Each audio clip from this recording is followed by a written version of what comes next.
Thank you. All right. Thank you, first of all, for being so patient.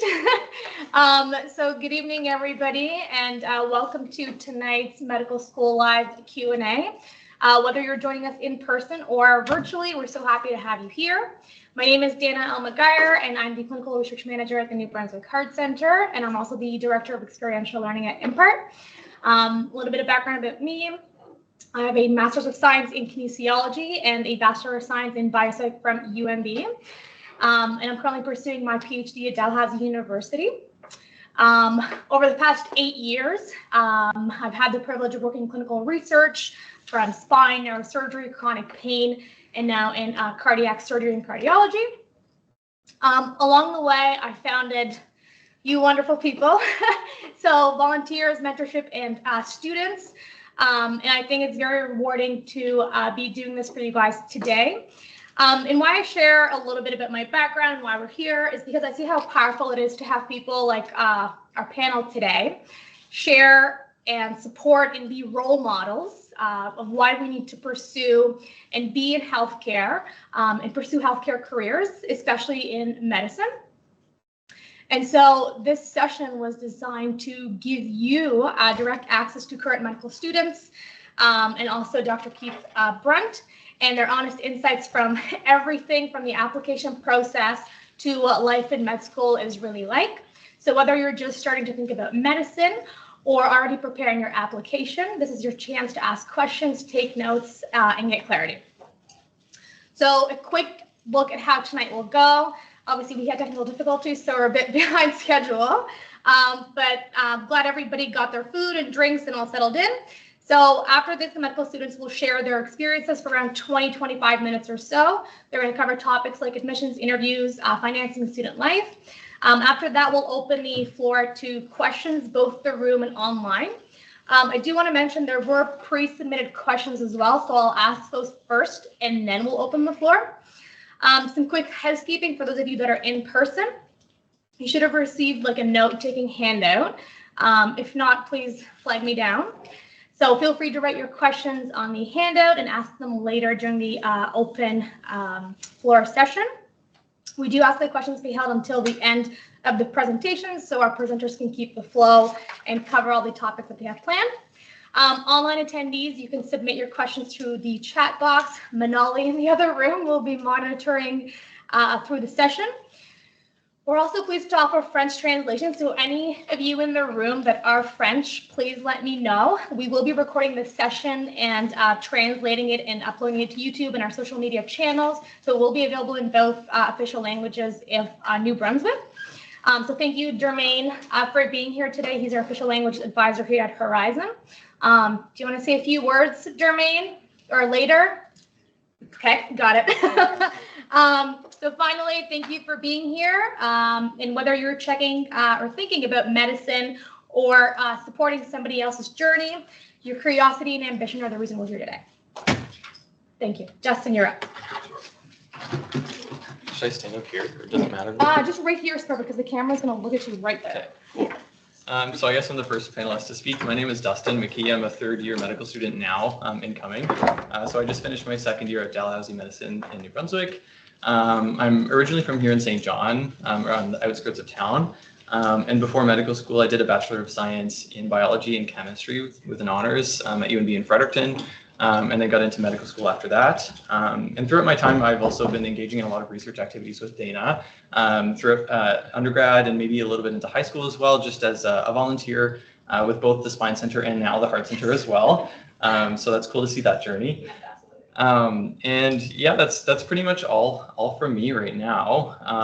I'm sure that we can get into a bit more of this later on in my own story. And if you have any questions, please feel free to ask. Maybe Bilal, if you want to come on next. Should I just sit here? Yeah, sure. Okay. So, hi everyone, my name is Bilal Khan. I'm originally from Miramichi, New Brunswick, but my parents are immigrants from Pakistan. So culturally, I'm kind of a mix of a New Brunswicker and a first-generation Canadian. I got my Bachelor's of Science in Biology from Manali University. I actually did 3 minors in Psych, Biochem, and Visual Culture Studies. It's memorable, as you can tell. and I actually applied right out of undergrad and was able to get in. And my undergrad research actually didn't have anything to do with clinical perspective or healthcare. It was on algae, but it kind of taught me the importance of research and gave me a kind of solid foundation for doing some research with the Heart Center now, which I'm doing for my RIM project.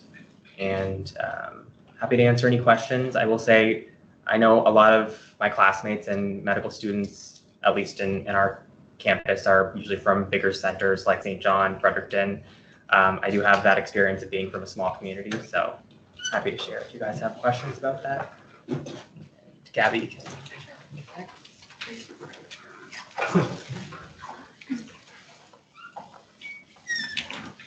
So hi everyone, I'm Gabby. I'm an incoming Med 1 at Dalhousie University here in St. John.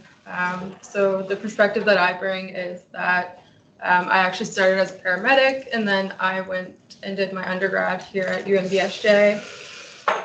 So I'm a little bit older and I've done a little bit of different things here and there, but I'm really excited to get started this September.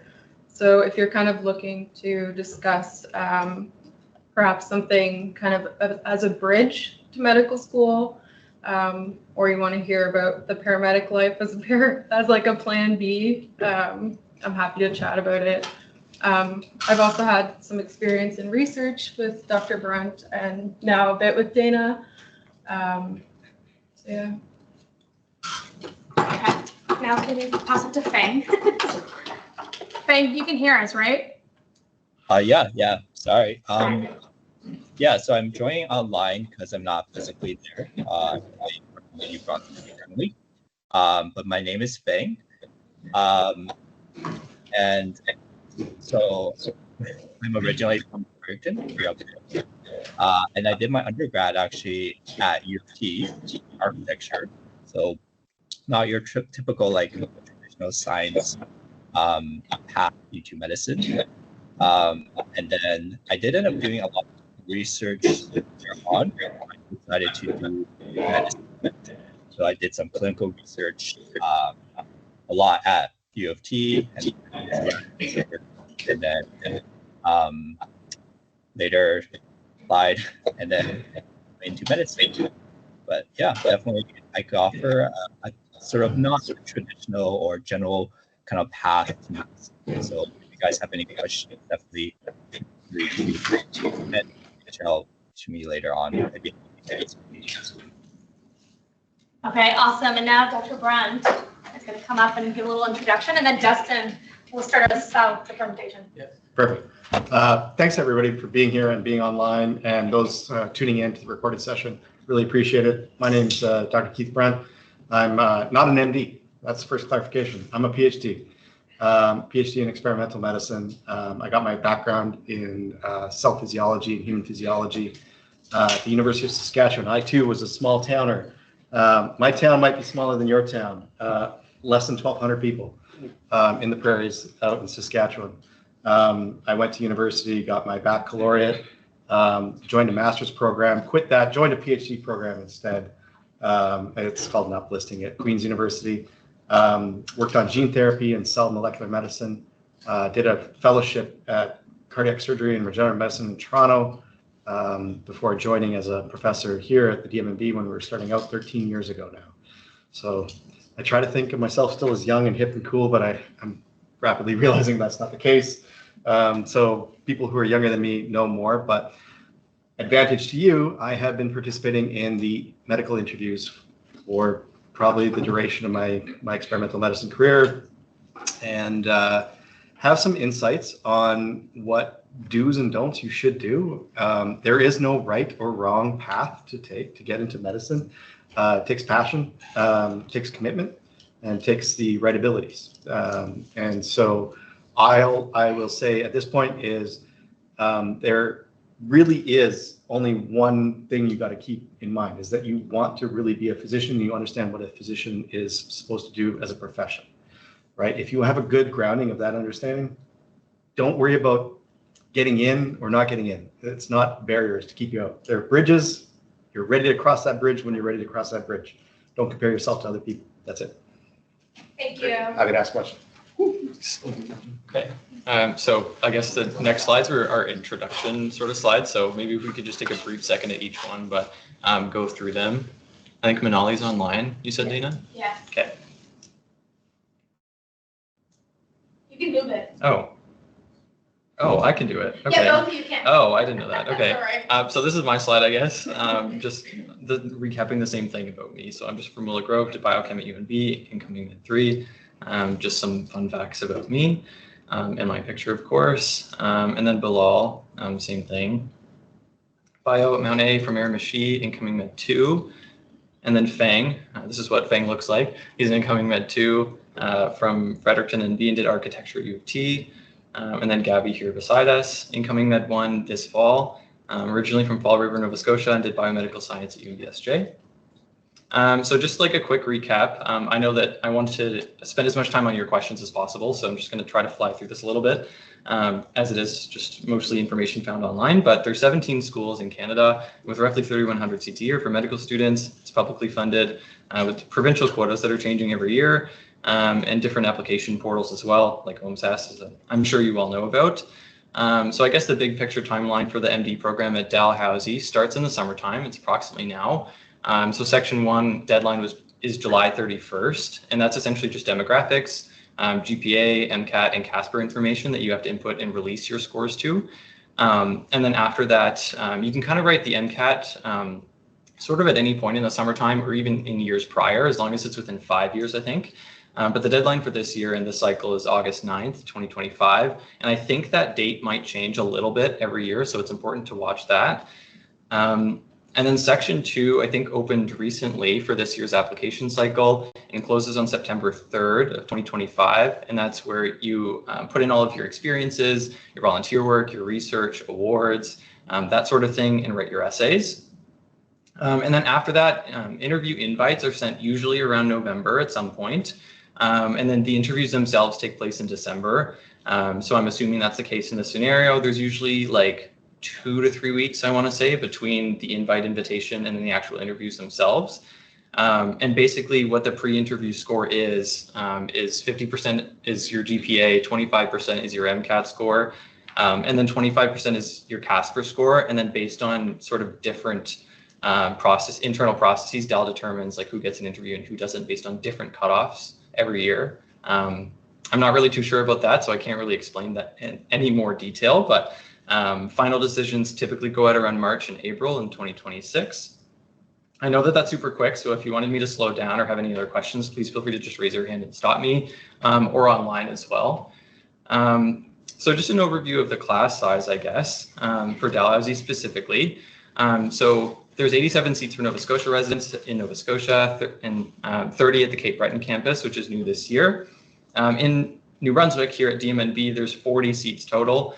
And then there's also a couple extra seats for PEI and some other Indigenous or Black learners admissions pathways as well. And something else of note for the upcoming cycle is that there's no longer out-of-province applicants, and we'll get into what that means and who is considered in province and what residency status looks like according to DAL and that sort of thing. And this is also on DAL's website. So this is just a screenshot of what the class of 2028, so Bilal's class sort of looked like. So there were 1,816 applications in total, and there's 150 people that make the entire class with all campuses considered from last year. So that's not sort of what these changing numbers are going to reflect in the future.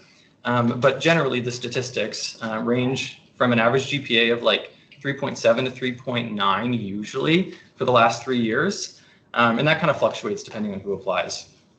Same thing with the MCAT score. For 2028, it was a 505. And I think my class, it was a little bit higher than that. And that sort of fluctuates as well. But generally, it's within like a 504 to 509 sort of range for every class. And again, that's just an average. 50% of people fall above that and 50% are below. And there's sort of a curve. And yeah, so there's average age range, number of males and females, and non-binary students as well. And then this is just a further breakdown for maritime seats specifically. So there's the Centre de Formation Médicale de New Brunswick. So there's roughly 3 seats for Nova Scotia residents, 28 for New Brunswick, and 1 for PEI. And all of these seats are in Moncton specifically. and there's no out-of-province seats. So these are for anyone in the room or in the class who speaks French. This would be applicable to you. And then DMNB, I already went over, and DMNS, which is the Nova Scotia class. And then for MUN, they're no longer taking any New Brunswick or Nova Scotia residents, but there's a breakdown there of their seats too. So who's eligible for Dalhousie? So this is taken all from their website. So it's Canadian citizens or permanent residents and completed or in their last year of a 90 to 120 credit hour degree or in the process of completion of that degree prior to starting medical school. So just for context, this is applicable to me. So I didn't finish my degree before I applied to medicine, but I am in the last year of the degree and was in process to finish that degree by the time I started in medical school. And then there's a new residency policy as well, which I have a slide on with an optional essay. And the minimum GPA to apply is 3.3 on a 4-point scale that DAL calculates of your last 60 credit hours of your degree. So that's roughly the last 2 years if you do a 4-year degree. And if you have a master's or a PhD, there's a little bit more nuance to that too. And then for MCAT, it's at least a minimum of 499 with 123 or more in every section. But again, we're going to get into this because it's sort of a game based on your GPA. So there's different cutoffs based on what your GPA is. And then just write your CASPER. So this is the residency requirements. And I know this is a really busy slide, but to get into it a little bit, essentially the applicants must meet at least one of A, B, or C criteria for whose seat they're applying. So I'm assuming most people on the call are New Brunswick. So within the last 12 years, you must have completed 4 years of middle or high school in the province. And I believe that they do get you to input your information of where you went to middle school and high school in this new upcoming cycle. And for the immediate 6 years prior, your permanent address must be in the province of New Brunswick, even if attending post-secondary. And then if for the immediate 3 years prior, applicants' permanent address must be in the province while not attending post-secondary education. And again, just for those who have substantial connections to the Maritimes, but may not actually be what they consider a resident, can complete a 250-word essay describing this connection. And that's essentially a case-by-case basis for review. There's no guarantee that you will be considered in province or out of province. So yeah, just be aware of that. And then GPA requirement, I have some scannable things here. So like I said, it's using your 60 most recent credit hours of your 90 to 120 credit hour degree. And then for graduate degrees, I think you can use up to 15 credit hours to give a total of 60 credit hours, and you can't use pass-fail courses. So these are just two examples if you want to scan those of how DAL calculates credit hours from a transcript. They have one of these posted on their website as well and gives different examples based on different scenarios. And same thing with the conversion of DAL's grades from their format from other institutions and all the other institutions in Canada, because it can be quite difficult to try to compare different educational institutions where, you know, I went to UNB, for example, so our GPAs were at a 4.3, and if DAL calculates it at a 4, how does that work? So this kind of helps you sort of figure out how to calculate those based on your transcript grades. Has everyone had a chance to take a picture of that? Okay. So this is just the MCAT score requirements. So this is also on their website, and they give different examples of what GPA and MCAT matching means. So for residents of New Brunswick on a 4-point scale, like I said, the minimum is 3.3 out of 4, meaning that you must achieve a 499 total score in your MCAT. And that they're sort of inversely related. So the higher your GPA is, the lower MCAT score required you are to have. So like if you had a 4.0 GPA, you have to get a 492. And again, this is all on their website. And then for CASPER, so it's an online open response situational judgment test. That's about an hour to roughly an hour and a half reported as a percentile. And that gets sent to you roughly like a month afterwards, I want to say. And basically just helps you to determine your behavioral tendencies in various scenarios. It needs to be completed every year that you apply as well. So for the upcoming cycle, there's 2 sections with 11 scenarios in total. 4 of them are video responses, and 7 of them are typed responses. And for the supplemental after that, sorry, I'm speaking really quickly, but I just wanted to make sure that we have enough time for your questions. These slides can be sent out to everybody afterwards too. It's not that big of a deal. So we want to make sure that you have all the information. So in terms of the supplemental piece, which is on section 2 of the application, there's 7 entries per section max in each of these 4 categories. And if you have less than 2 entries in any one particular section, then you're going to be prompted to write a 250-word response as to why that is. So the 4 areas are extracurricular and personal interest, employment and work, awards and research / achievements, and volunteer activities. And there is a little bit of a description of what that means there. And then after, there's the essays as well, and usually there's between 4 and 6 essay prompts that are 1,700 characters long that include spaces and must be completely anonymized.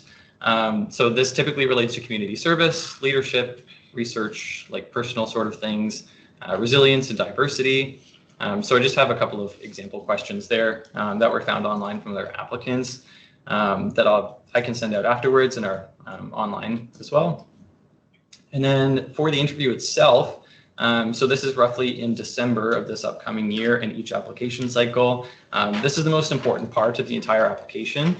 So there's 10 stations with 2 rest and 2 minutes to read the prompt and 8 minutes to respond, which now I'm realizing is kind of reflective of skill clin too, because we have 2 minutes to read a prompt outside the door and then go in and do a case in like 8 to 10 minutes. Yeah, surprise, it all comes back anyway. So your interview selection is based on the pre-interview score, like I said, and invites are usually sent in early to mid-November. So there's some example interview questions there too that I can send out afterwards.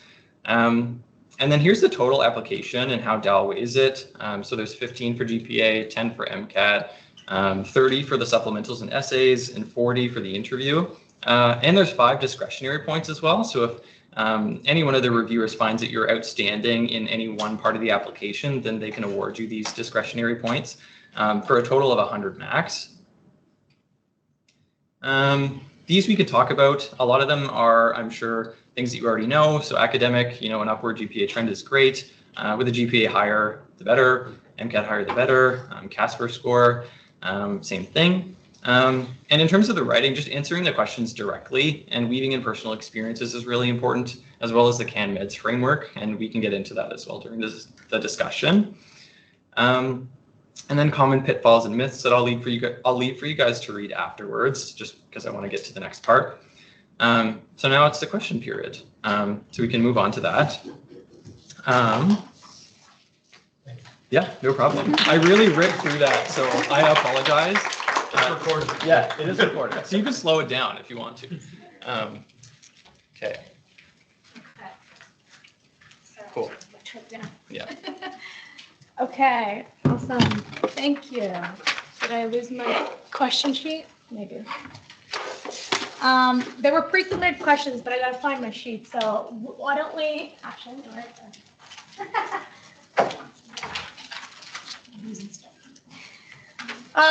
Thank you, Dustin, for doing that presentation.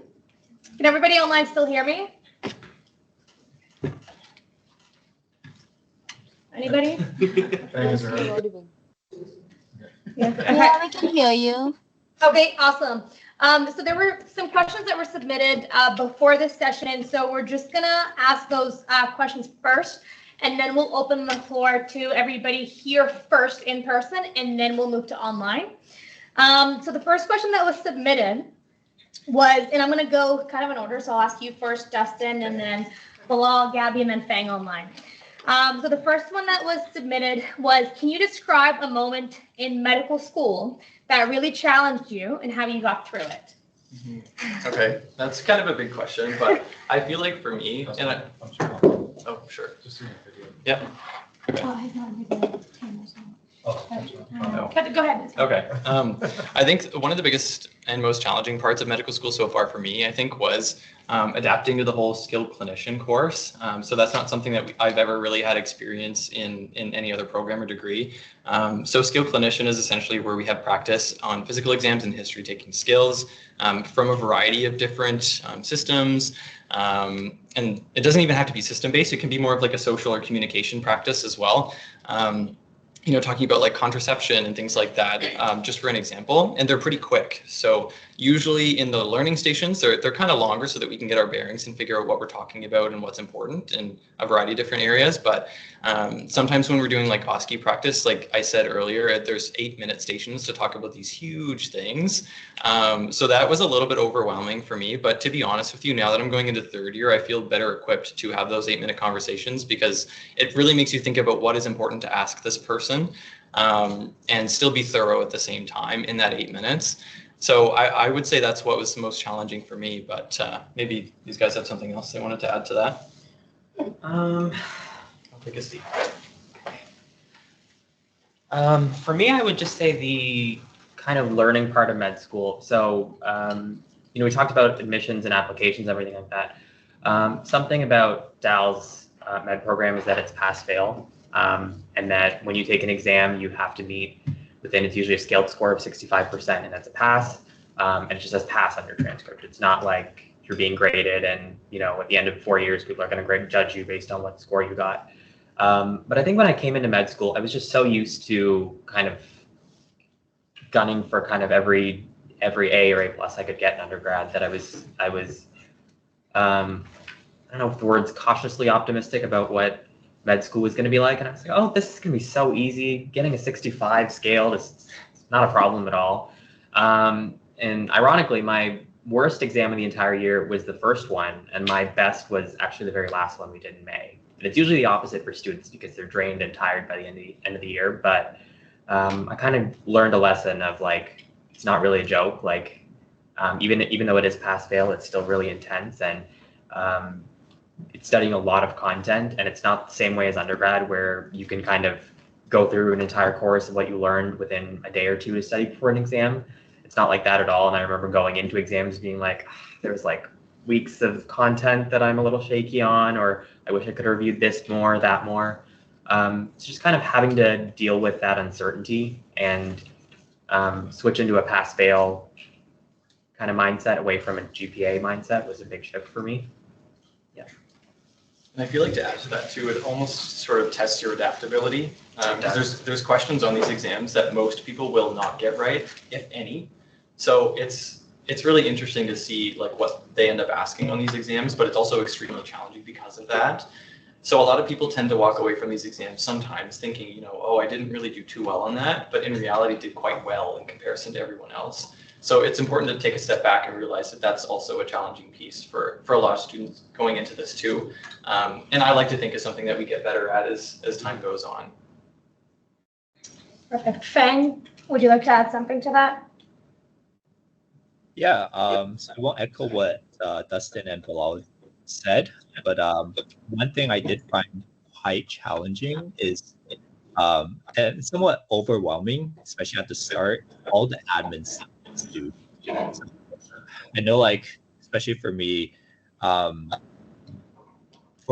incoming med ones and stuff, you have to find, like, if you're picked, you have to do like an elective, but you have to find your own like preceptor. So basically, if you're selected for elective, so half of your class is selected as an elective, you have to find a preceptor in your field you want to do your elective in, and you basically get notified kind of like 2 weeks before, and that stress where you're like emailing people and you're trying to like find a preceptor, and then you're hoping to find one that you're interested in, and then all that kind of admin stuff that I find is actually quite challenging and sometimes overwhelming. So sort of be prepared for that, because that's never going to go away. You'll always have to email, you'll always have to reach out and then email and get a lot of like no responses and stuff. So that one thing I found was a little stressful for probably many of us, especially just started. Perfect. Thank you so much. I know those are loaded questions sometimes. It's hard to answer some of these. The next one is Gabby, actually. How did you choose your medical school, and what factors influenced your decision the most? Did you kind of apply everywhere, or did you decide to go with one school? And then no, get up there. So honestly, I was from Halifax area, so Dal had always kind of been on my mind. But then with the residency requirements, as we mentioned, I actually fell into the New Brunswick category. But honestly, the program in New Brunswick, having known other people who have gone through it, the smaller program does have its perks. Compared to Halifax, for example, that is a much larger teaching hospital. There's a lot more fellows and residents around, apparently, I've been told. I'm hopeful that the experience in St. John will actually be a little bit better. So that's one of the reasons. Aside from that, I would say there is advantages in terms of getting in St. John. You do have that provincial advantage compared to applying to Ontario. Ontario has a lot fewer seats, and it can be a lot more competitive as well. So if you can use kind of your location to your advantage, why not? But I did apply to a few other schools and ultimately chose here. So, Dustin, if you wanted to Yeah. answer that too, why did you pick Delman? Yeah, sure. I mean, just to echo everything that Gabby said, Sure. I really liked that it was a smaller campus and a smaller school. I had a few friends of mine that went through the program while I was in my undergrad, so active communication and stayed in contact with them about that. And from what I understand now, I think there are a lot of advantages to going to DMNB, mostly for the one-on-one connections that you're able to make with your physician preceptors. So just to give you an example, the first elective that I ever chose was general internal medicine in Med 1. And I was one-on-one with that physician the entire time that I was in my elective for 4 hours once a week. I was able to pick his brain about anything I wanted to, and I was a fresh medical student. So I think I made a really great connection that way. And that is continuing now. And even if I saw him out in the hallway, we'd still say hi and go for a coffee if I see him around. I think that's sort of, you can't really put words to that sort of relationship, I guess, with physicians, especially mentors as well in your future.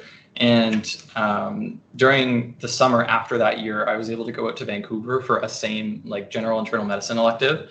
And while I was in Vancouver, it was great. I had a great experience, and being at a larger academic center definitely has perks too. But I think that one-on-one connection was what I valued most. And I'm really glad that I chose DMNB because of that. I almost felt like at these larger sites, my voice was diluted, and I didn't really get the chance to talk with my preceptor very much, just because there were like 4 medical students each like a year older than me ahead of me, and then like 3 to 4 residents that were on the team. And so their time is very limited and very, very sparse to actually sit down one-on-one with you and talk things through. Which again, like has its advantages because there's lots of other people that you can bounce ideas off of and go to for advice, especially at all different stages in their training. But I think at the end of the day, that's one of the biggest advantages and why I ended up choosing DMNB. You're next. My answer is a little bit shorter and sweeter, just that my car score wasn't good enough to apply to Ontario. So I was just like, I think I'll stick to Dalhousie. And also, just the in-province advantage. I'd heard a couple of family friends horror stories about applying in Ontario, and you're competing with like people who went to McMaster for undergrad, U of T for undergrad, like Western, just a lot of competitiveness around med school in Ontario. And I was just like, I just don't want to have to deal with that. And also, I think I appreciate like the smaller class size to get more access to like preceptors for elective, but also just in terms of like a community. Throughout undergrad, for me at least, it was just like I have like 3 friends from undergrad that I talk to now. I have more friends from high school, truthfully, and it just wasn't a kind of thing for me to have like a big class size. Like I know for some people being in a large environment or large teaching environment suits them. I really prefer having a smaller class size because I know everyone in the class by name. If we're ever partnered in a group for anything, I feel comfortable working with everyone. And I think that kind of class cohesion is something that's really unique to DMNB. Yes, it's a small class size to have 40 people in one med school class, but it makes working with each other and getting to know each other on a personal level a lot easier. So that's really why I liked DMNB. Why do you want people to come to New Brunswick and pursue medicine here? This is for me. Yeah, it kind of fits in, so. I don't know what to say beyond the fact that, on a per capita basis, I wouldn't necessarily say that there's more or less competition if you're an Ontarian applicant versus an Atlantic Canadian applicant. I do think there's an advantage to being in a smaller community, a smaller class, for a couple of reasons. You're only as effective as the people that are there to support you, and that's your physician colleagues as well as your allied health colleagues. That's your nurses, your paramedics. And so if you know your allied health care team well and you know your colleagues well, you will become a better physician for it. At the end of the day, this is not a solo sport or a solo career. This is a career where you're exceptional in your own right, but you're going to be limited in every aspect of what you can do as an individual. You have to play the team. The tighter that team is from the start, the better you're going to be. At the end of the day, we're a young school, but our students are sought after by residency programs across the country. We're making some of the top matches. So there's no question that we can punch above our weight class when it comes to the province here. So you can't do anything right or wrong. Again, choose what works for you, right? So that's it. Plus, we're awesome.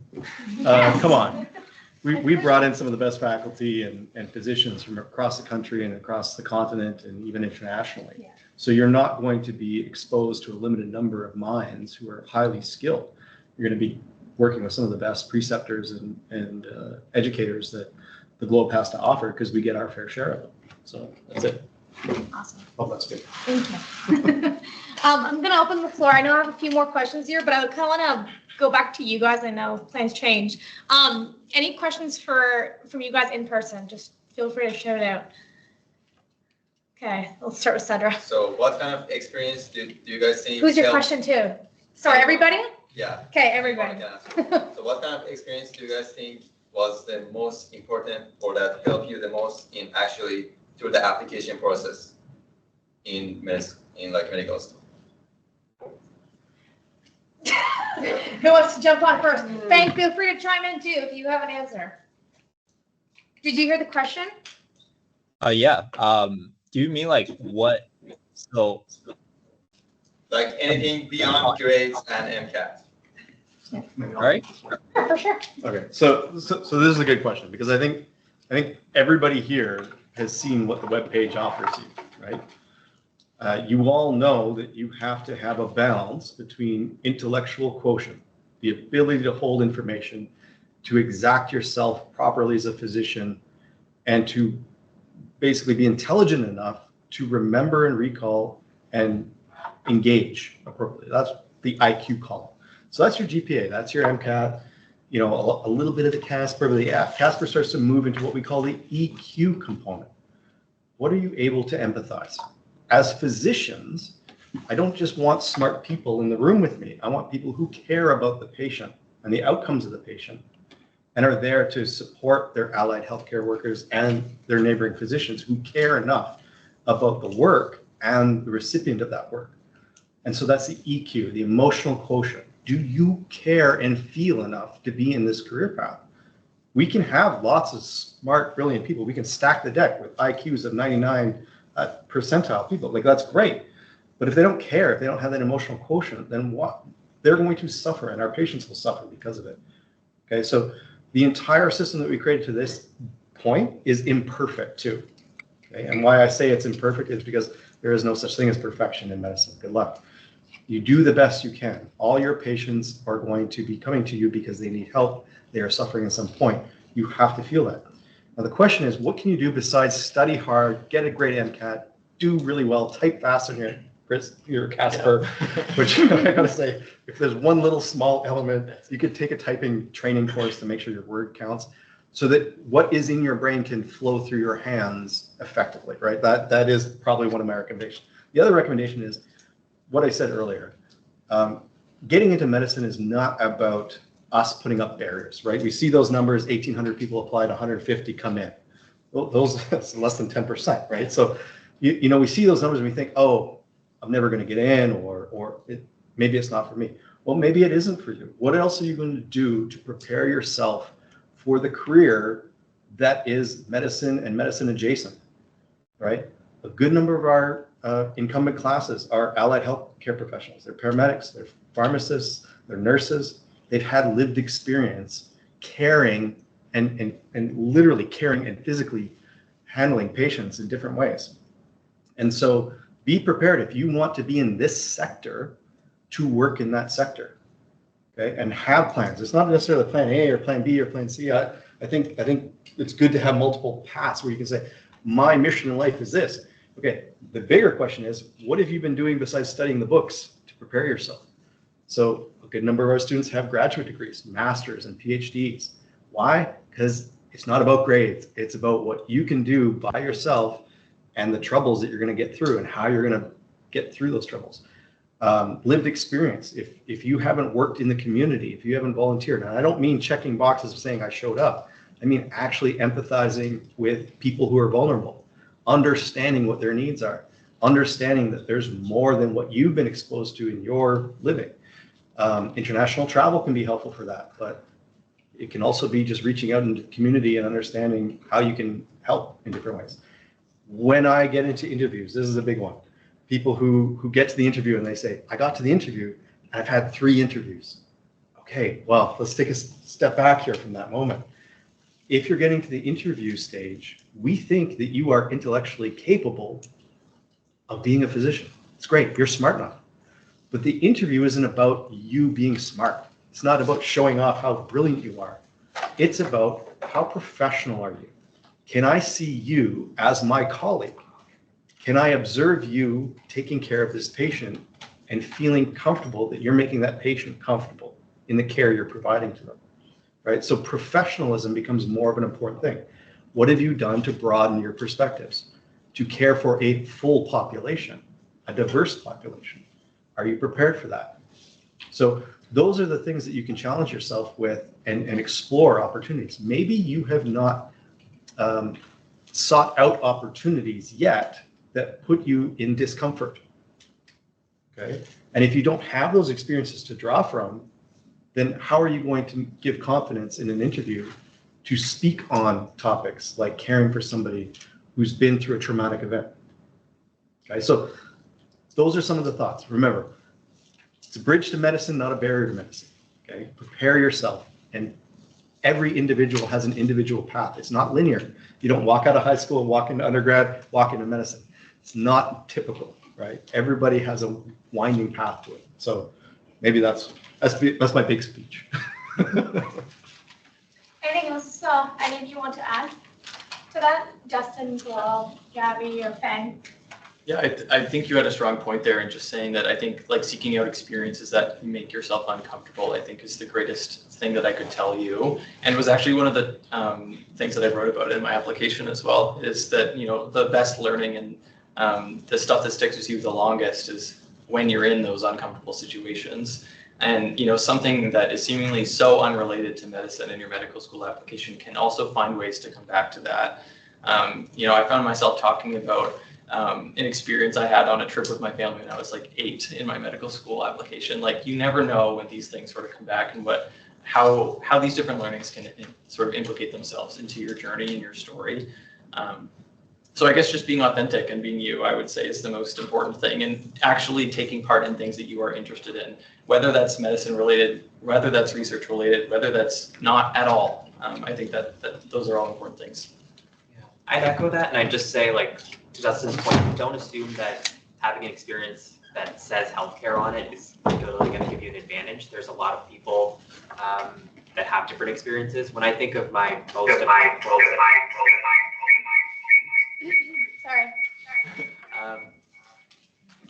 my most impactful volunteer experience is actually at a food bank, and that's what I wrote one of my essays about when I got the chance to. But I think in a lot of pre-med minds, there's this notion that, like, if I just jam pack it full of, you know, UNB Pre-Med Society, the Biohealth Concern Society, something like that, if you stack it with healthcare, that's necessarily going to give you an advantage. I just know a lot of my classmates had very diverse experiences in terms of what they did for work, what they did for volunteering, and they are where they are today. And another part of what you were saying earlier about not just intelligence, I would say, having excellent people skills is something that really comes back, as Dustin alluded to about scope plan. my tutor actually kind of remarked that among the people that she thinks have like the best skill clinician abilities are the people who had like service experience or experience talking to other people in their life prior to med school, where, you know, even if they were waitressing or you know, working in retail or something like that, having that ability to communicate effectively doesn't just help you in your interview, it kind of works with you along as you pass through medical school. So I think that's another place, aside from like the intelligence things that you were talking about, having excellent people skills and communication skills are very important as well. It was mentioned that the interview is like 50% of the points. How do they judge or score the interviews? You mentioned professionalism, but is there more of a... Found one here. Go ahead. Did the people online hear the question? I'll repeat. Sure. The question is, with so much weighted to the interview, how do you prepare for an interview? Here's what you shouldn't do. You shouldn't study for an interview. You can't study for an interview. You can practice, and I know lots of students in our program practice the interview questions because they're trying to settle their nerves more than anything. That's what practicing will do. But practicing and studying for an interview in this sense does not build strength in your abilities. Your lived experiences, your ability to self-reflect and self-assess. What are you strong at? What are you weak at? Do you have any difficulties and have encountered any difficulties in your life to this point? Do you draw strength from that, or do you have to overcome that? Have you ever sought therapy or treatment? What was that experience like for you or for your family members? What does that feel like?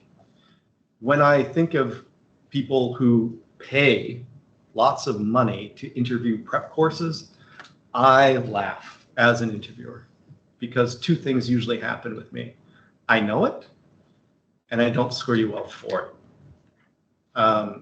If it's a canned response and it's not your authentic self, it comes off very easily to people like me who are trained for that. But I'm not the only person in the room. There are 15 other steps and sessions that you'll be exposed to. And so you have to understand that it's not impressing one person. It's being you the way you would be a physician every time you show up. And so do not pay somebody to teach you how to pass a medical school interview. It's not going to help you. It might even hurt you. Do be your most authentic self. If you're a smiler, smile. If you like wearing nice clothes, wear the nice clothes you like to wear. You do not have to wear a suit. You do not have to wear a dress. I have given the highest scores to people who came in with a white t-shirt and blue jeans. And I've given equal scores to people who wore a bow tie. There's nothing about what you're wearing that's going to affect somebody like me as an interviewer. But if you're authentic and you're looking at every intervention or every interview as a clinical moment where you're either interacting with a colleague or interacting with a patient, no matter how obtuse it might seem, like we tie knots sometimes back to back. You guys ever do those? There's a few odd ones, and you can learn about them, but we also change them. And we change what we're assessing about them within that. And as an interviewer, I never know whether I might be a decoy site, or I might be a critical thinking site, or I might be an emotional competency site. I don't know. And I never get to see the scores from everybody else. So that creates a really strong, unbiased, and probably one of the best ways we have of evaluating EQ to date. But I also remember the old days when it was 7 of us sitting around a table and one student at a time coming in, and we rate them with questions and see how well they could hold up for about 45 minutes. That's the old way. The old way. Huh. Excellent. Okay. So hopefully that probably doesn't help you, because you're like, what do I do? Well, what do you do? What we talked about. What have you not done? Right? What have you not experienced in your life? How aware are you about the issues in medicine today? How are you well read? Do you watch the news? Do you read books about medicine? Do you know who critical thinkers are in the nation here who write books about medicine? Right? So do you understand the profession? I don't mean that you've shadowed or you come from lineage of doctors. That's not necessarily relevant. But if you don't have an understanding of the profession and what's expected, that might be a challenge for you when you get into certain situations in the interview, where you need to draw on your lived experience or your knowledge, not because it's an exam, but because you're able to critically think on your feet. That's why grad school can be really helpful. Critical reflection, self-reflection, those skill sets are really important. Okay. Thank you. Who else? Yeah, go ahead. You can go ahead and then we'll go to you and then we'll go to you. So 1, 2, 3. Yeah, so actually, to one to Gabrielle, you spoke about being a paramedic right before going to UNB to further your studies. So I wanted to understand, I want to know, like, how did you get into that position? Why I'm asking is because I know I'm going to take like a gap year or 2. And I would like to like get like clinical experience here, and I am not studying like a nursing course right now. I'm studying biopsych, so I'd like to know like how can I go through that route? Right. So essentially, to become a paramedic in New Brunswick, it does require it's like about a year of college. The perk right now is I believe the government is actually paying for that course for people because there's like a desperate need for paramedics. Don't quote me on that, but I'm pretty sure that's how it's working right now. So basically in that course from like 8 to 4 every day, you go and you learn specific stuff that's specific to paramedics. So you learn how to treat like respiratory emergencies, cardiac emergencies, allergic reactions, like that's like your whole focus for that year. And then you have exposure to clinical, so you go to the hospital for like about a month and you shadow people there before you go to the ambulance for 3 months and you train to actually become a paramedic during that time. Aside from that, that is kind of a lengthy process perhaps for like a 1-year gap. But it is a good thing that even if you decide to go back to school, like I don't know what year you are in your undergrad, but it's something that you don't have to do full time necessarily. Like you could work weekends, like I did that in my undergrad. So I worked for about 1.5 years before I started my undergrad. And then I continued to work on the weekends. So kind of simultaneously gaining experience like hands-on on the weekends, but also learning more in depth through my undergrad. So I'm not sure if that answers your question, but essentially it's a lot. It is kind of more school, but it's not a full undergrad. So I actually wanted to like go into the specifics. Okay, where did you school? Like, where did you get your certificate from? Yeah. The thing is, I'm trying to find schools Right. I can get something from, like just to plan ahead, just if I'm still going to go through that process and all that. Yeah. Yeah. So I went to Olton College, which is in Moncton, but there's probably 4 or 5 schools now that offer the program. There's also like an EMT program, which is not quite a paramedic, but it's kind of like a step below. So they have fewer, like a lower scope of practice, I would say, but they still are involved in patient care, but it's more for transfers between hospitals. So I think that program is only like, I want to say 6 weeks, but it's a lot shorter, and the pay is okay.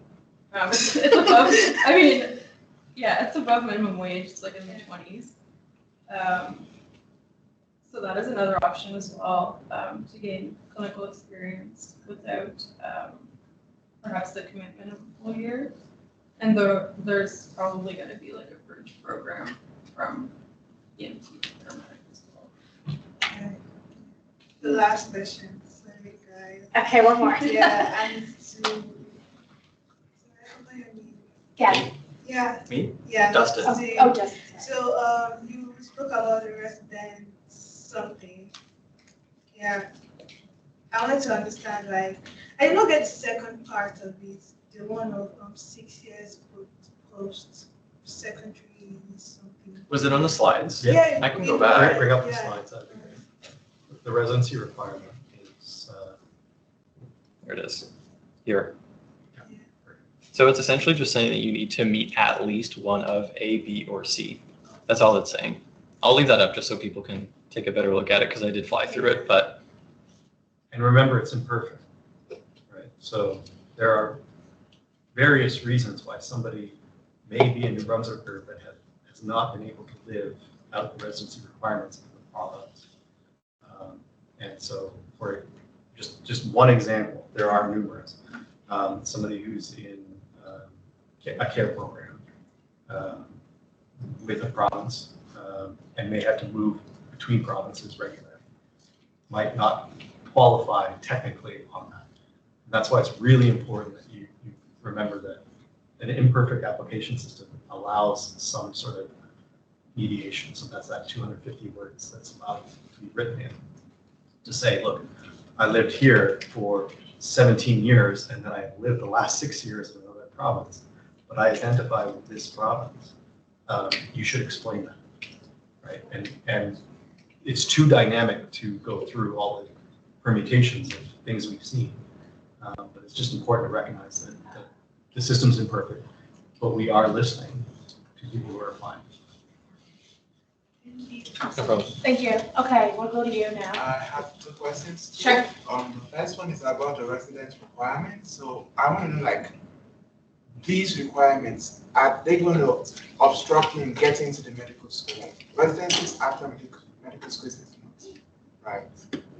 So yeah, the challenge with residency is when you look at the map of all the medical schools, if you're, say, in the topmost applicant pool, the top 10% of all applicants, and you're a Canadian or permanent resident, your residency doesn't become as important because you'll be applying to 6 or 8 schools.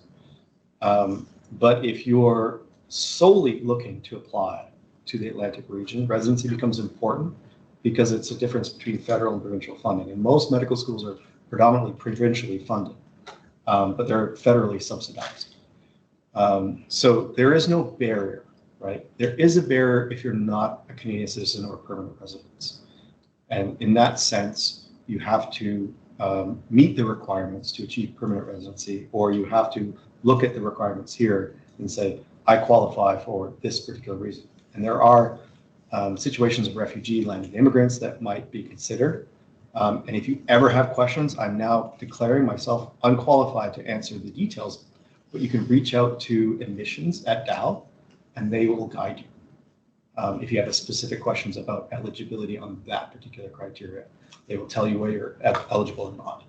So it doesn't, this requirement doesn't affect you if you're in PR, like you have to. No. You're treated the same way as a PR as if you're a citizen, right? The only differential there is, do you qualify to cross that? And it has no bearing on your assessment whatsoever, whether you're a PR or a citizen. My second question, like, how much, like, how long is the MCAS value? 5 years. 5 years, yeah. I think that's still true. Yeah. After 5 years, you have to do another. Yes. Okay. And so strategically, people will study for an MCAT, they'll look at their MCAT scores, they'll compare it to the GPA, they'll do that little formulaic. Every year, the medical schools across the country report on what the threshold cutoffs were for that particular entrance year.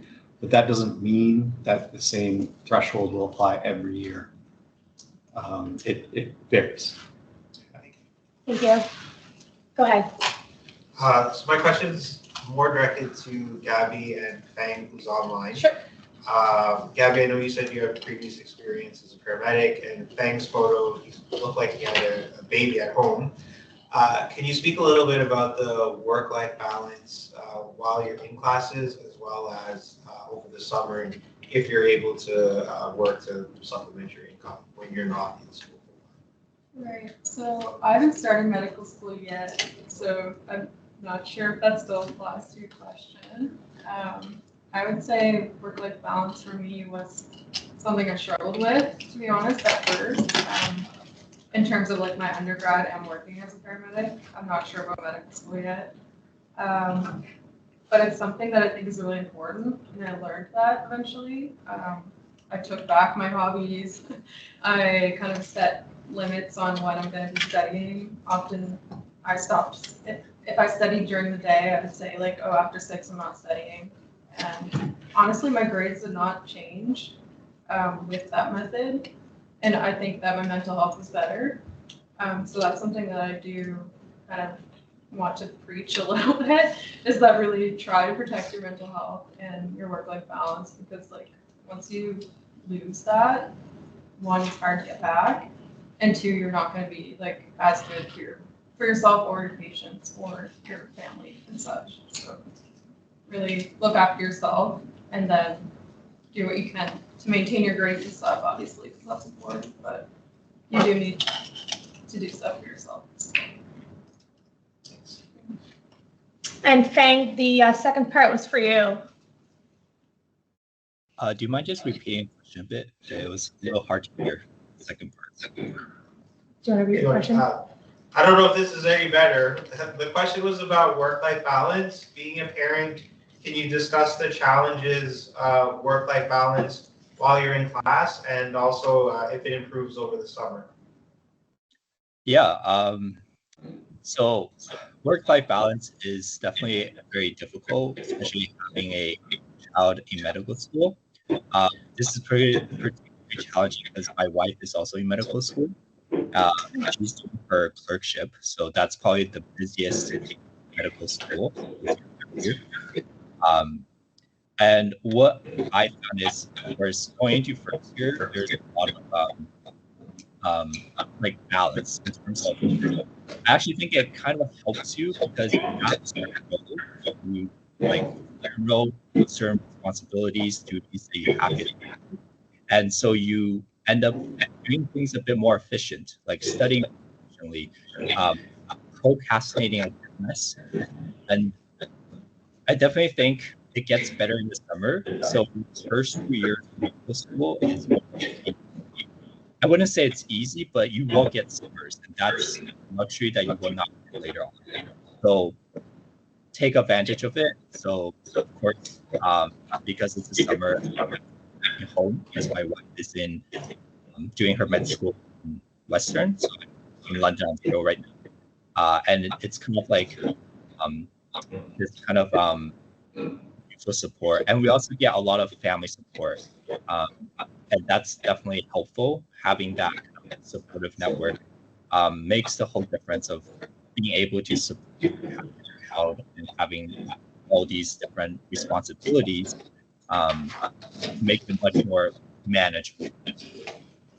Hopefully that answered your question. Yeah, sure. So I mean, this is a really important question because you have to maintain that balance, as Gabby said. You have to be more intentional, as Feng said, in your scheduling, depending on what your obligations are to your children, your spouse, family. But remember that once you're in medical school, we have student affairs. They are there to support you. They are not there just for crisis management. They are there to go meet, to discuss strategies, and they will come up with solutions that will help you help manage your home and family life, and they will give you guidance. So you are not alone to sort this all out by yourself.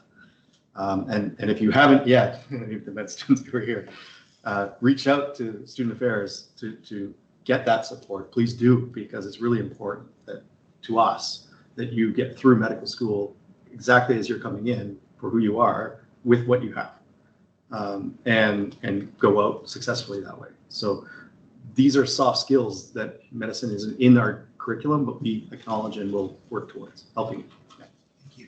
Thank you. We do have a online question. We'll just do online, then we'll come back to in-person here.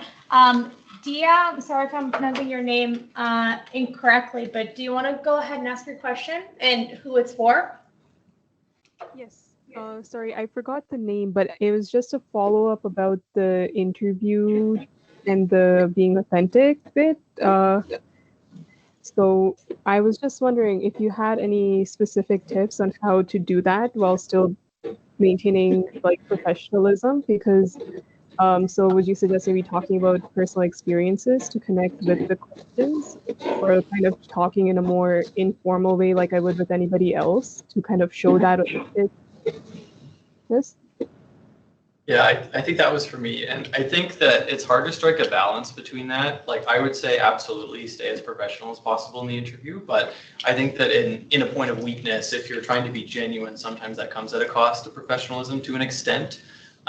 So if you're trying to find ways to relate your personal experiences that might be, say, emotionally heavy, and try to apply it into a more professional scenario, I guess your adaptability to that is super important. I don't really know if I have any other tips for that other than to just practice, especially if you do anticipate talking about personal experiences or something that might have motivated you to do medicine, or maybe have thought about something else and then decided on medicine, or just in generally like a life experience. Practice does not necessarily make perfect, but practice definitely helps. Yeah. I would say for me, and I don't mean to be contrarian here, and I agree with a lot of what Keith said earlier, but I would say in terms of like, yes, you don't necessarily have to like pick up a textbook and study for the interview, but I just know that some of the questions they ask, and they ask a lot, they ask personal questions that we've been talking about, but they also ask questions that are ethical dilemmas that you might want to kind of brush up on or look at some resources on, because honestly, if you would ask me, what is informed consent when I was in third year undergrad, I could probably not give you a great explanation or understanding myself. And just some basic kind of topics surrounding ethical situations or healthcare in general that you might want to know to familiarize yourself.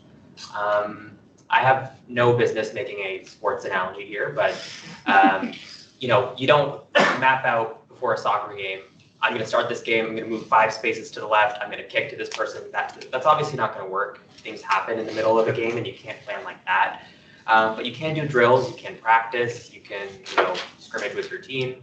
You do things in advance to try and prepare yourself for the day of to make sure it flows smoothly. I definitely agree that being authentic, it comes across, but you know, it is a balance. Like if an authentic story comes out and it's like, you know, I think like I was at a food place for a year and I worked with them and it was nice and I helped, and if it comes out like that versus a smooth professional answer where you're clear about what you're trying to convey to the interviewer, and you really highlight the values underlying the question, it does make a big difference. So I would say be authentic, but the value of preparation is that you get a chance to kind of familiarize yourself with these ideas before you go out into the wilds and be authentic in front of an interviewer.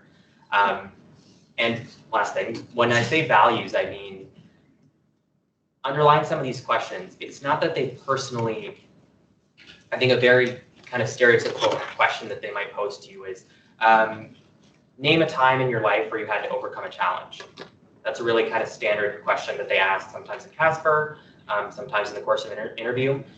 I don't think they particularly care or are going to remember your specific life and your specific challenges. They're more so looking for the ideas or the values of, you know, we're going to throw a lot of challenges at this person in medical school. Can they identify a time where they were challenged? Can they show what strategies they used to kind of work around or overcome this challenge? Did they reach out to people? Did they access resources? Did they learn something from the challenge? It's kind of that they're going for, and not you trying to pry through your most, you know, vulnerable or most exciting experience of like, this was the most amazing challenge I can think of, or you know, no one else could think of that. So just keep that in mind when you're thinking about interview questions and how to do well. Thank you, Bilal. And I don't think that's contrary. I think that's exactly the right approach. Yeah. If you don't have the level of maturity from lived experiences to draw from, then you might come up shallow in some of those answers as you attempt to answer them. And that's what I think is really important to take away. Like, go push yourself a little bit further than where you are right now. And if you can self-reflect and say, do I have the strength of character and the strength of experience to draw from to answer those questions? Great. But if you don't be surprised if you're going to fall in the middle of the curve. Because in the interview, it is very much most people fall in the middle of the curve. Right? There's very few people that do a gross error or say something really terrible. There are people who have exceptional abilities to convey their lived experience in a way, exactly as Bilal mentioned, in a mature, professional way, eloquently and compassionately. And that compassion comes through because you're genuine, right? So it's really exactly like I Thank you. echo that. I just want to note before we continue questions, it is almost 7:30, so if anybody has to leave online or in person, please feel free to leave. I know we're running past schedule. Everybody's good here to continue? Okay. Ryan online, if you want to address your question and who your question is to, you can go ahead.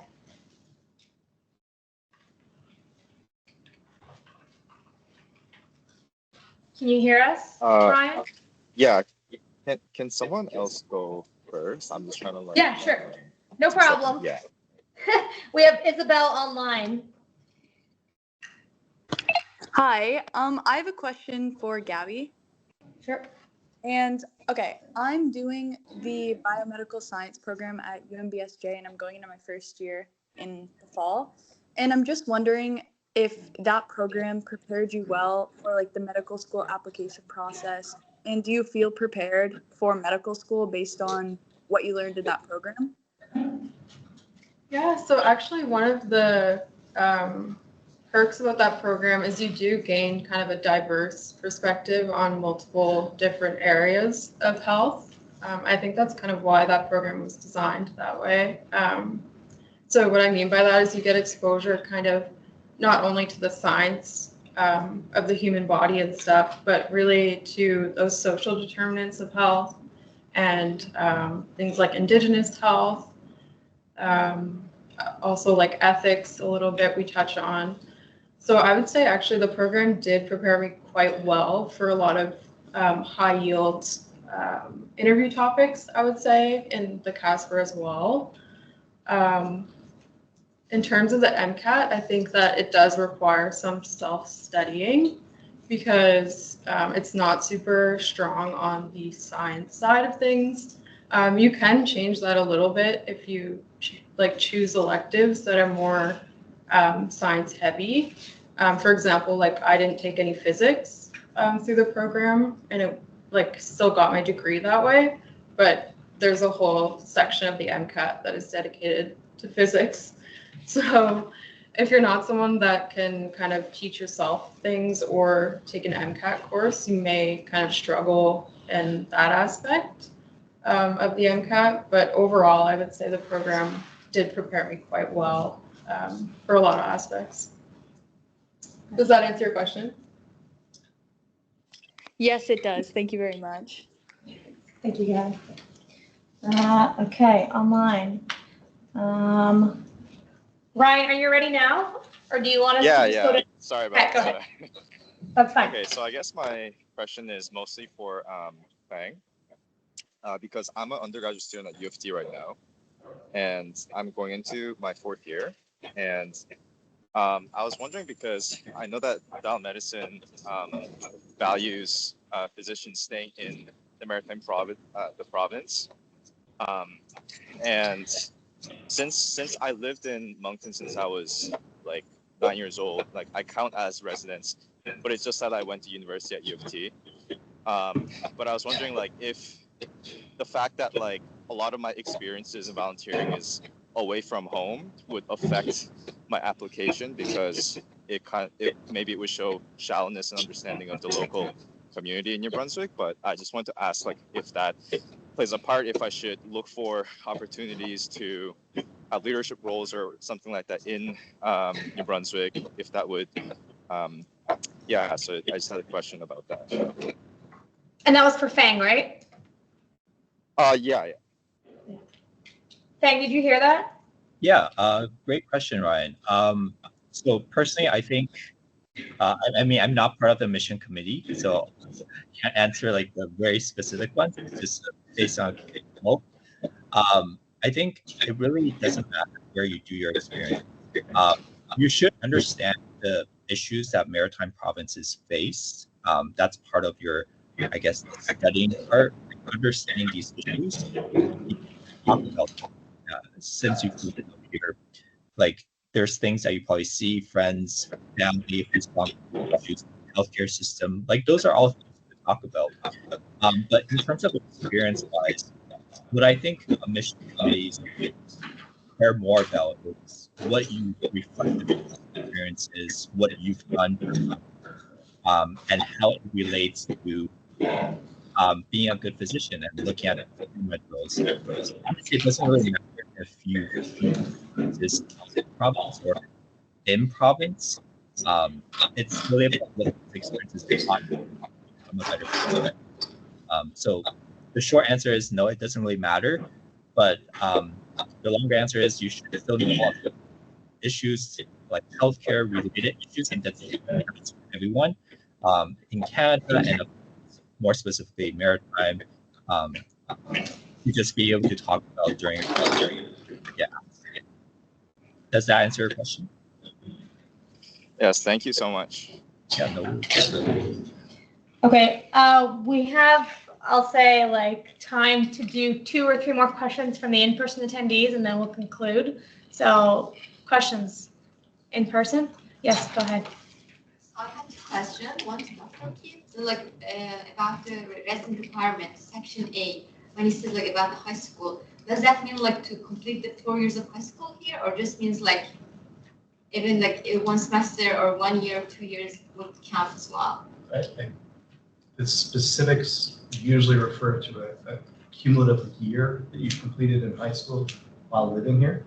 Yeah. I don't know what the exact cutoffs are.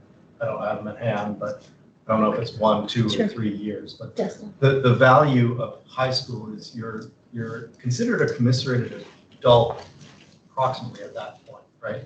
Your age of maturity at 18 in this province. The last 3 years up to 18 are sort of your finishing years. And so they ingrain you a lot more than, say, the first 3 years of your life when you're a child. And so you're far more connected to the community, to your peers, and you have a general understanding of what we in the Maritimes might be exposed to. But you're also qualifying yourself as a person with lived experience in this community. And that's really why we have these residency requirements. It's not because we don't value people from out of country or out of province at all. That's not at all the case. Far from it, actually. But we do have an obligation to try to serve our citizens here as a province to ensure that the people that we train, we invest, quite honestly, millions of dollars in your training that you don't see with your tuition in preparing you to be a physician. And our hope is that you come back and practice here. And so if you have that grounded experience, lived experience, you're more likely to understand how medicine is practiced here, what life would be like here, and you're far more likely to be recruited back and retained here for that. And that's really the motivation that we have inside these residency requirements for the province, right? So yeah, because like 3.5 years of high school, I wasn't in St. John, New Brunswick, and I was here like in high school just 1 semester, so I wasn't sure like am I in that category or not. And my second question is like to our medical students. I was gonna ask about like selecting the courses. I know there are like major courses that are required for other med schools, which is not required for Dalhousie. So do you guys recommend to choose courses accordingly to like that are required for all mostly major med schools, or do you recommend to take courses that are like, how can I say, like easier and can boost our GPA? Right. Yeah. Like which one? That's a good question, and I think just to dispel a lot of that, we don't choose courses essentially. They're all kind of laid out for us, so there's not really an option. We have to take skill clinician, and then we have a lecture. I think we're just talking about undergrad. Yeah, undergrad to prepare. Sorry. That's okay. Sorry. Well, I would like to know that one as well. Did you select? I guess like did you select your courses in your undergrad based on you going or wanting to go to medical school, or do you just do your required courses for your major? Yeah. So I guess just to reframe that a little bit. I just did what was sort of set out for the program that I was in. I just did biology and chemistry as like it's not really a double major, but it's in UNB Fredericton. I didn't really take anything that was for extra on top of that because I knew that I wanted to go into medical school. Like there wasn't really a motivation to do that for me. Because in that core program, I was still getting the chemistry, the physics, the biology, and cars practice and stuff. Like it wouldn't really have added anything. If for interest's sake, I would have added something. For example, I took a history course. I didn't need to take that for medicine. I didn't need to take that for my degree program, but I wanted to, so I took it. So I wouldn't necessarily say that I chose things based on me wanting to get into med school. I just kind of followed the path that most interested me. Bilal and Feng. Any additions? I definitely chose courses that Okay. I knew would get me a good GPA. So Okay. my triple minor story is I was like, I saw a bunch of other science people who wanted to go to med school, and they were like, I know what'll impress them. If I do a minor in astronomy or physics or mathematics or something difficult, because they thought it would look impressive. And I was just like, I think I'm just gonna rack up as many A's or A pluses as I can. So I took, I really like psych courses. They were very straightforward. I took social psych, I took criminal behavior. I took courses that were interesting. It's not that I went and took like art history or something. No offense to art history, but I didn't take something that was out of the wheelhouse. But yeah, I just kept in mind that I was thinking about my GPA. Gabby, do you have any additions? Thank you. I mean, I did choose my courses a little bit towards preserving my GPA, because something that's kind of commonly said is like GPA is forever, and it really is. And the reality behind that is that like I'm a T and B, so the grading schemes are different when it's a pure science course versus a psych course.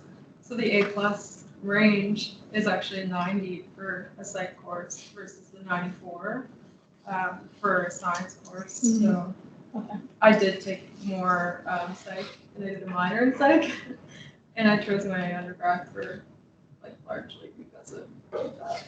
So a couple things. There are minimum requirements. There are courses that are required to be completed. And yes, GPAs are important, but they are not the be all and end all. You may require graduate training, for example, and you might fall short of expectations for a graduate supervisor to select you for a master's or graduate degree program if you don't take a full course load. And so if you cherry pick through your courses and you take the advice of some advisors, they will give you bad advice for grad school, but you may find yourself wanting to go to grad school to mature yourself and develop those critical thinking skills for medicine. You might not be eligible in that regard. So be cognizant of all the paths that are in front of you. One question that I get a lot actually from volunteers and students that are interested in medical school is they say if they graduate and their GPA is not where it's supposed to be for a minimum requirement for med school, do you think they'd have to do like graduate school or something else to continue on to, add points to get into medical school? Or what advice would you give them?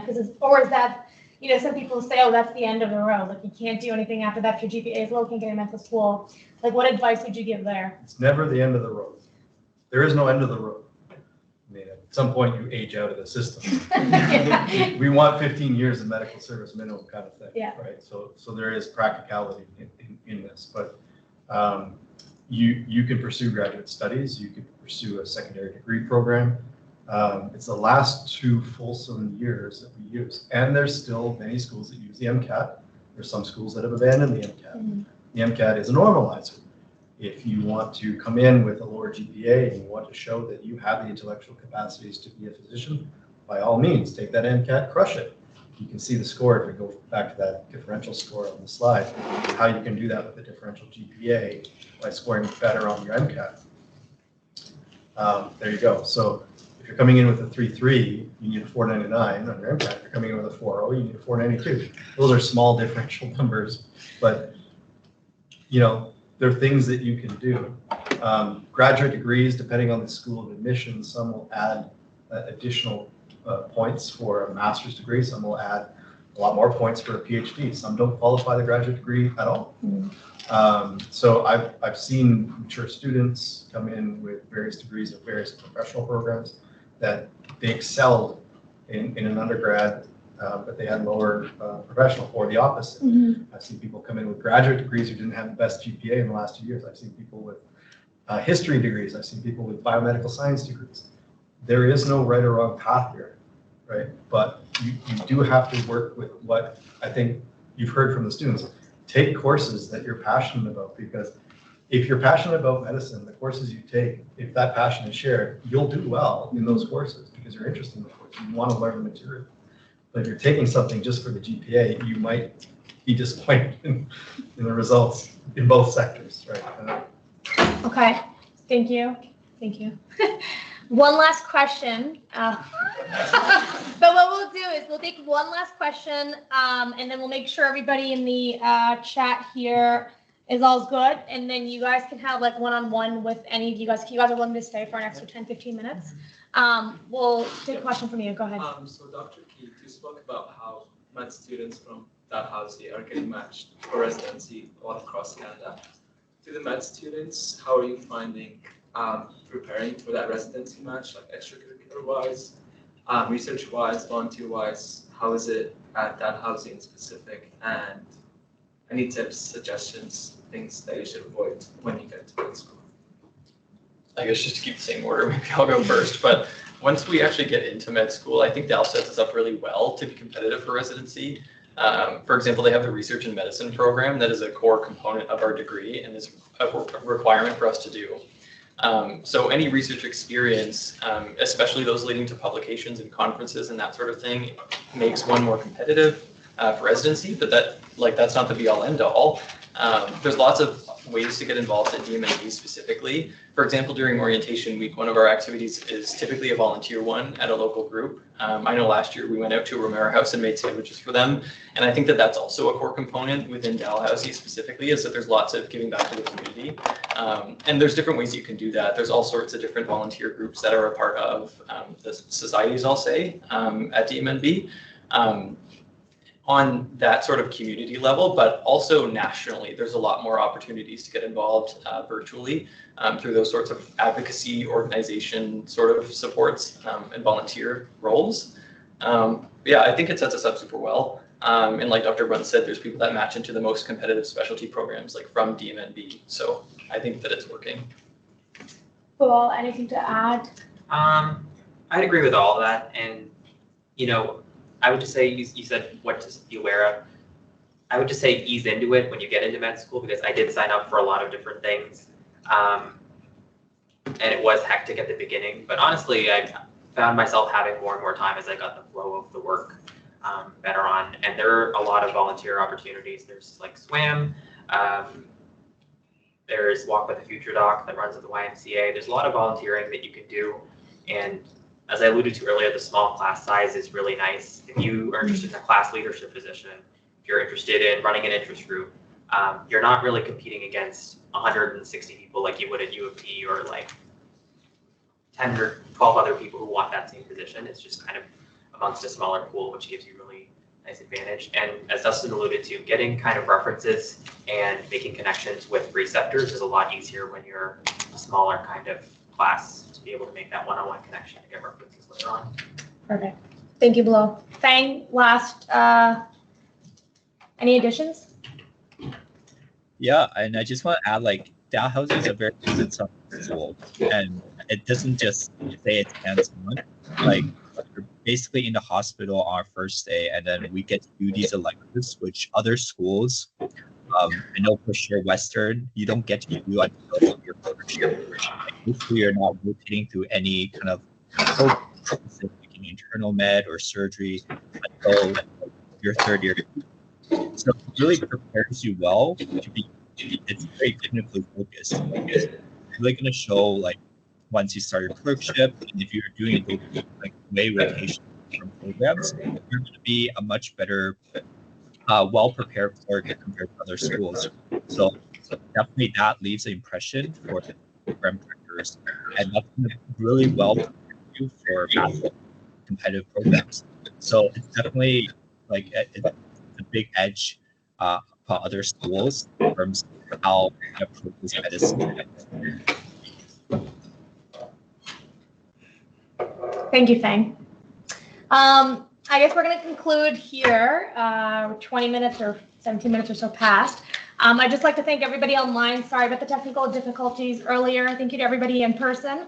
Our students will stay for a little bit. Please don't harass them too much. To answer some of your questions, you can enjoy some more refreshments, some more pizza if you'd like. Before we end, I'm just going to get Dr. Brunt to come up here, just say a few words about research. This is where I breathe. This is where I do everything is in research. So I'd like for him to say a few words about the work we do here. And then we'll end the call. And thank you so much. And we'll just do a round of applause for our students right now. Yeah, so if you're taking notes, write this acronym. We're big in acronyms in medicine. ESA. ESA, evidence-based medicine, skilled clinicians, and the art of medicine. These are the finer elements. Now, why am I speaking about research? Research is the recognition that you'll receive in various aspects of going through the medical program. We at Dalhousie pioneered the research and medicine program for a very specific reason. It goes back to the history of medical training and the Edinburgh model itself, where you couldn't get a medical degree without contributing to the field of medicine directly. And we want people to be very skilled in being good conduits of evidence. So clinical trials, clinical research. We want you to take good chart notes. We emphasize that a lot because good charts lead to good solid data that we can use to help people that are experiencing an unmet medical need. And this is where your skills and the art of medicine will come in very heavily to identify those areas of medicine where you cannot help people because you don't have the tools or the techniques to alleviate their pain and their suffering. Those become research problems and research questions. You have to convey those properly as a physician to the researchers directly.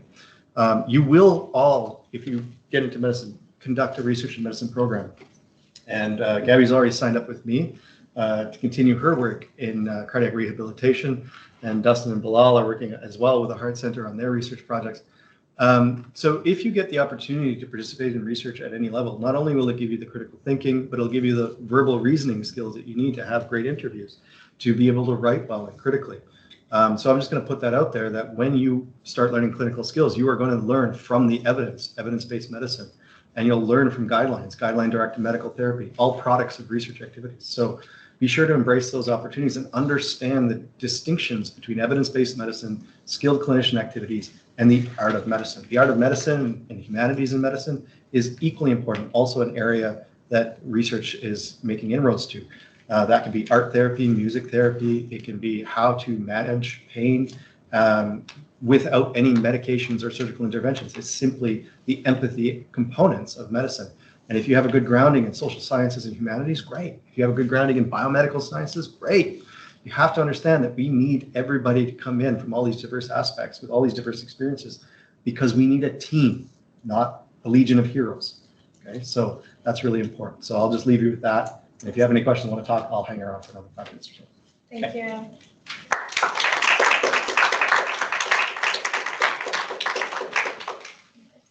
Okay. Thank you, everybody online. We're going to end the call.